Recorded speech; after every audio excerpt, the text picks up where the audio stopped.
La première chose que tu dois apprendre à faire en tant qu'entrepreneur ou si tu aspires à devenir un entrepreneur efficace, c'est la vente.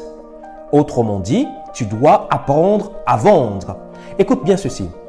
Tu auras beau avoir le meilleur produit du monde entier ou le meilleur service de la terre ou encore tu auras beau avoir des millions de prospects, si personne ne te sort la carte bancaire pour te dire je t'en prends un, toutes ces choses ne te servent absolument à rien. Écoute bien ceci et retiens cela. Pas de vente, pas de business viable. Bonjour à tous, je suis Derem Tano, entrepreneur et surtout passionné de vente. Au quotidien, j'aide les personnes ambitieuses à trouver leur voie et surtout à devenir des entrepreneurs efficaces.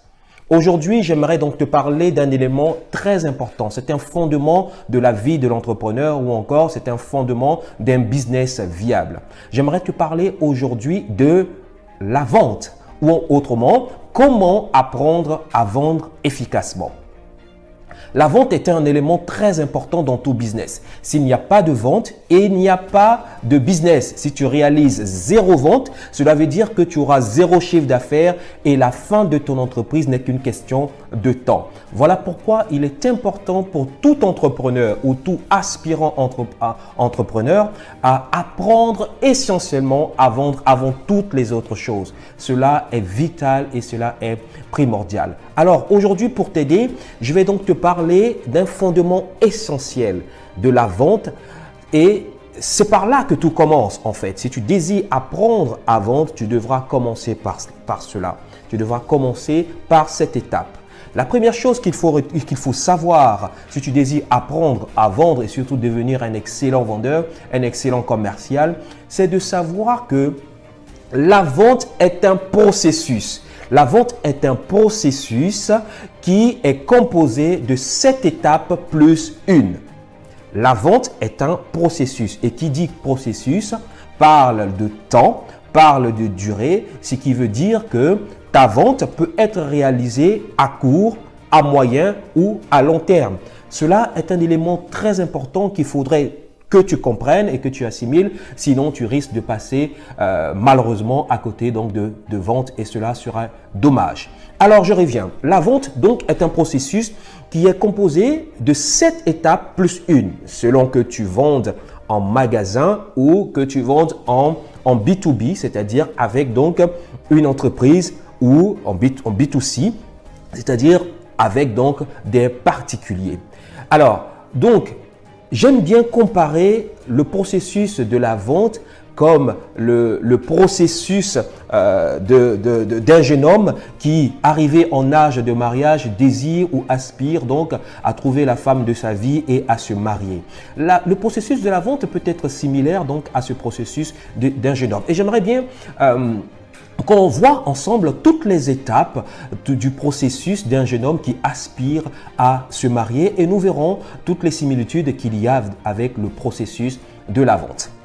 Alors, un jeune homme qui souhaite se marier, qui est en âge de se marier et qui souhaite se marier, qu'est-ce qu'il va faire? La première chose qu'il va faire, c'est de trouver son âme sœur, c'est de trouver la femme de sa vie. Alors, qu'est-ce qu'il va faire? Il va entreprendre des actions concrètes pour trouver la femme de sa vie. Cela passe par des sorties, cela passe par rencontrer des personnes, cela passe par regarder un peu sur son lieu de travail, de participer à des rencontres de jeunes, etc., etc. Grosso modo, s'il reste dans sa chambre, il ne trouvera jamais la femme de sa vie s'il n'a pas d'action concrète qui permettra de rencontrer la personne qu'il épousera demain, de rencontrer la femme de sa vie. Et cette phase, on l'appelle en prospection, en vente, la phase de prospection.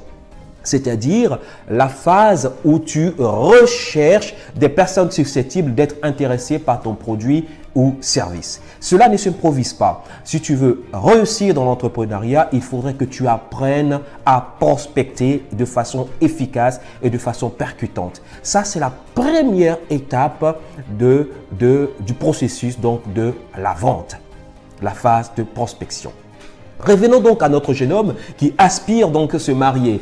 Une fois cette étape donc de recherche de son âme sœur effectuée, et il rencontrera donc une jeune fille qui plus ou moins répondre à ses critères ou encore serait susceptible d'être intéressée par sa personne ou encore par avoir donc une relation ou on se mettre en couple avec lui. Qu'est-ce qu'il va faire? Il va entamer ou déclencher une conversation avec cette personne. Ce sont donc les 2 premières minutes de cette conversation au cours de laquelle il va faire, ou du moins il va s'efforcer de faire une bonne impression pour tout de suite attirer l'attention de cette jeune fille sur lui. Et cette étape, de la même manière, dans la vente, cette étape, on l'appelle donc la phase de l'ouverture de l'entretien. Les 2 premières minutes les plus importantes de tout le processus donc de vente, c'est l'ouverture donc de l'entretien. Pourquoi? Parce que c'est au cours de cette phase que la personne en face de toi va se faire tout de suite une idée de qui tu es, de qu'est-ce que tu veux et qu'est-ce que tu pourras lui apporter d'intéressant et de beau. Donc cette phase au cours de laquelle tu devras accrocher donc ton client est une phase donc une étape déterminante dans le processus de la vente. Alors, notre jeune homme qui a rencontré donc cette jeune fille qui répond à ses critères va commencer à la connaître, donc à vouloir la connaître. Comment il va le faire? Il va lui poser des questions sur ce qu'elle aime, sur quelles sont ses attentes, qu'est-ce qu'elle aime faire, est-ce qu'elle aime la lecture. Grosso modo, il lui parlera donc, il lui posera donc un certain nombre de questions qui lui permettront de connaître cette jeune fille davantage, qui lui permettra de connaître ses attentes, ses besoins, etc. Et bien, de la même manière, dans le processus de vente, c'est l'étape qu'on appelle donc l'étape ou encore la phase de la découverte donc des besoins du client, étape au cours de laquelle tu devras poser des questions pertinentes à ton prospect afin de le connaître, afin de connaître ses attentes, afin de voir quels sont effectivement les éléments ou les avantages que tu pourras mettre en avant afin de l'épater. Cette phase est la phase donc de découverte où tu poses le maximum de questions et le client parle le plus. Et toi, en tant que commercial, tu écoutes. Au cours de cette phase, retiens cela.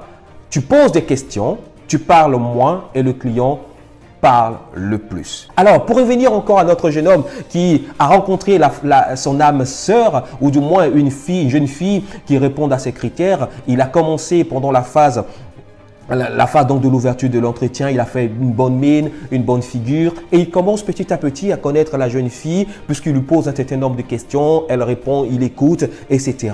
Et lorsqu'il juge qu'il a suffisamment d'informations qui lui permettent donc de placer ses pions, alors il déclenche une autre phase qu'on appelle donc la phase de l'argumentation. Au cours de la phase d'argumentation, qu'est-ce qu'il fera notre jeune homme?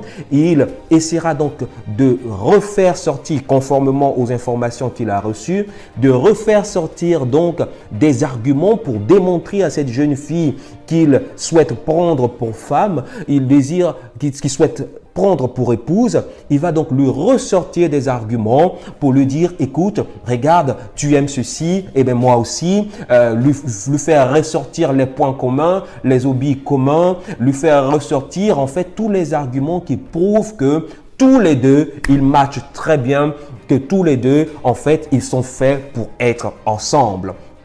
De la même manière, en vente, on l'appelle cette phase la phase de l'argumentation. C'est à ce moment-là que toi, en tant que vendeur, toi, en tant que commercial, en tant qu'entrepreneur qui désire décrocher un nouveau contrat, c'est seulement au cours de cette phase, de la phase de l'argumentation, que tu parles le plus et le client écoute. Tu démontres à ton client tous les avantages, tous les bénéfices qu'il a à travailler, à collaborer avec toi ou tout simplement à acheter ton produit.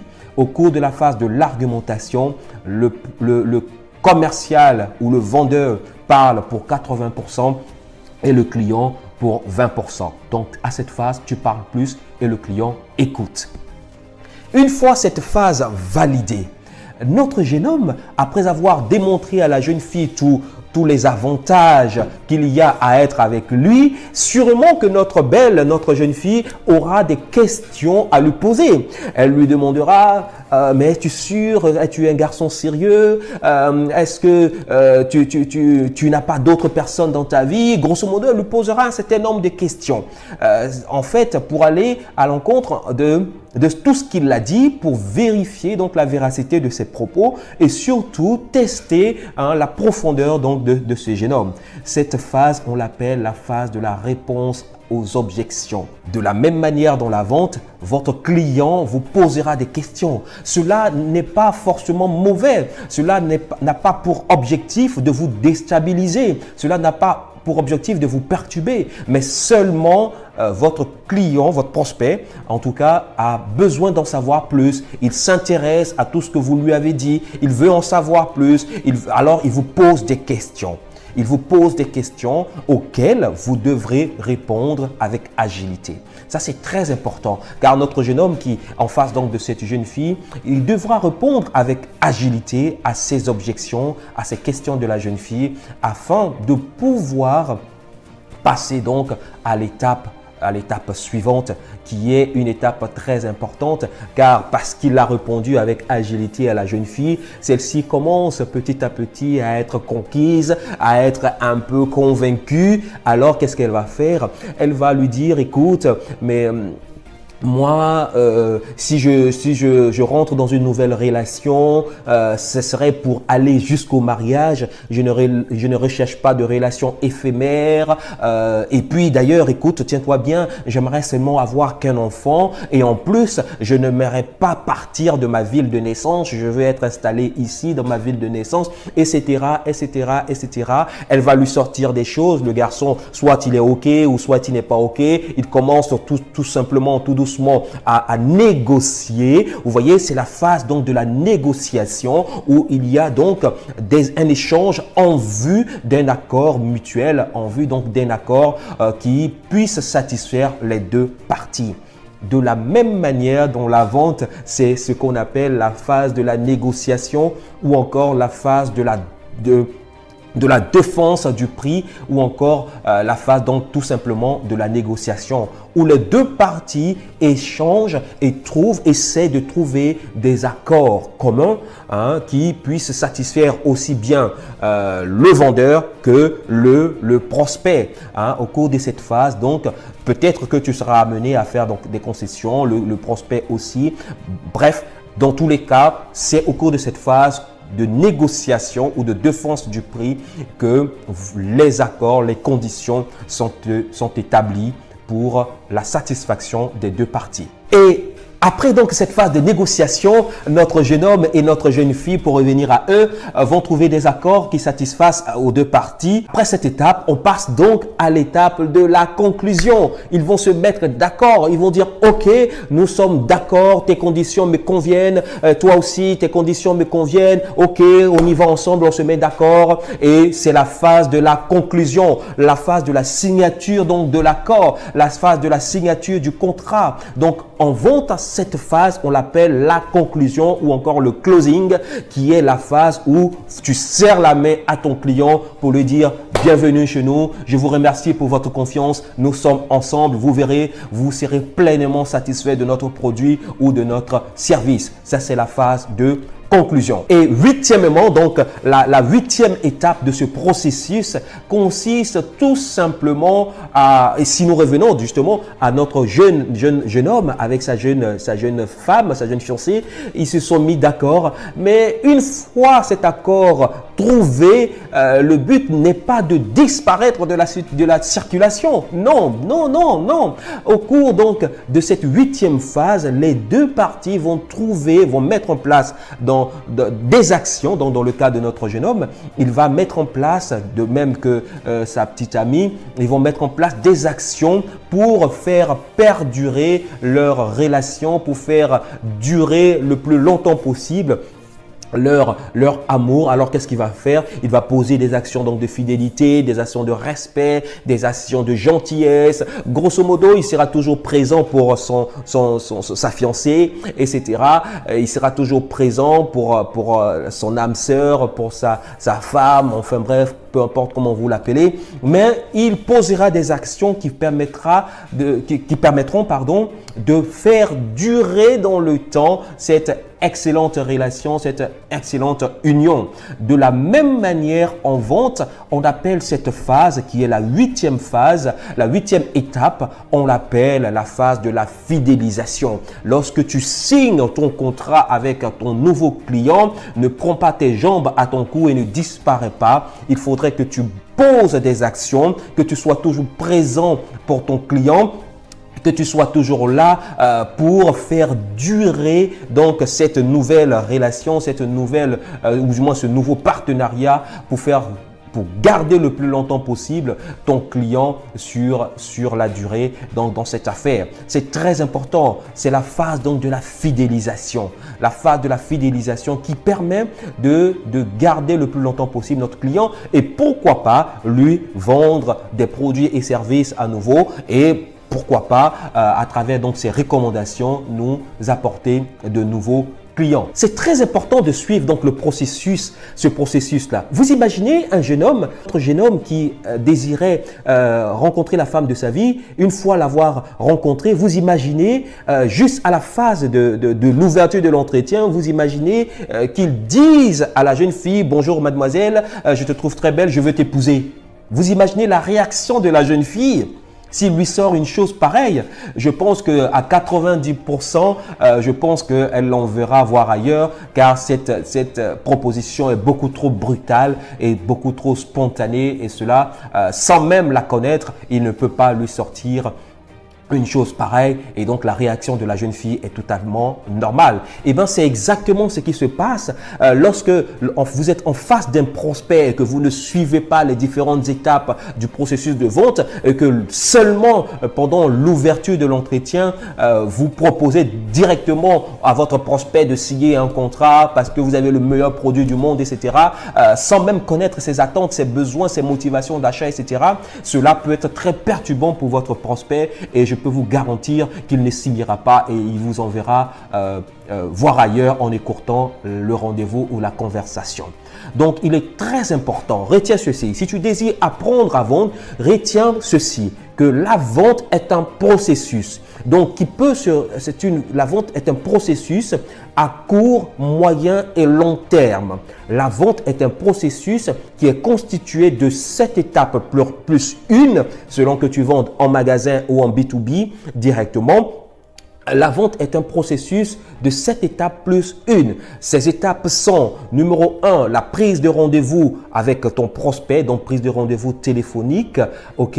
La deuxième étape, c'est l'ouverture donc de l'entretien avec donc le client. La troisième étape, on découvre le client, donc c'est la phase de découverte des besoins et des motivations donc du client. La quatrième étape, c'est la phase de l'argumentation. C'est seulement à cette étape que tu commences à parler le plus et le client écoute, ce qui n'est pas le cas pendant la phase de découverte où le client parle à 80% et toi seulement à 20%. La phase d'argumentation, on a dit numéro 4. Après la phase d'argumentation, on répond aux questions du client. Donc, c'est la réponse aux objections. Numéro 5, réponse aux objections. Donc, après la phase de la réponse aux objections, nous aurons la phase de la négociation ou encore de la défense du prix. Une fois que les deux parties se sont mises d'accord, c'est donc la phase de la conclusion, donc de la réalisation de la vente. Et une fois la vente réalisée, c'est la 8e étape, donc la phase de la fidélisation où nous mettons des actions en place pour conserver, pour garder notre client le plus longtemps possible. Voilà donc les 8 étapes ou encore les 7 étapes plus une du processus donc de vente. Si tu veux apprendre à vendre, voici les 8 choses que tu dois d'abord apprendre à faire. Et chaque étape est tellement profonde, tellement consistante qu'il te faut les voir une par une afin au final d'être quelqu'un de très consistant, de très efficace dans la vente et cela ne fera que faire du bien à ton business. Dans les prochaines vidéos, nous verrons donc ces 8 étapes en détail, donc chacune en détail, pour vous apporter énormément d'éléments qui vous permettront donc de vendre plus, beaucoup plus vite et pour augmenter votre chiffre d'affaires. En attendant, je te souhaite une excellente réussite dans tes affaires et surtout une très bonne santé chez toi. Je te dis à bientôt. Ciao, ciao.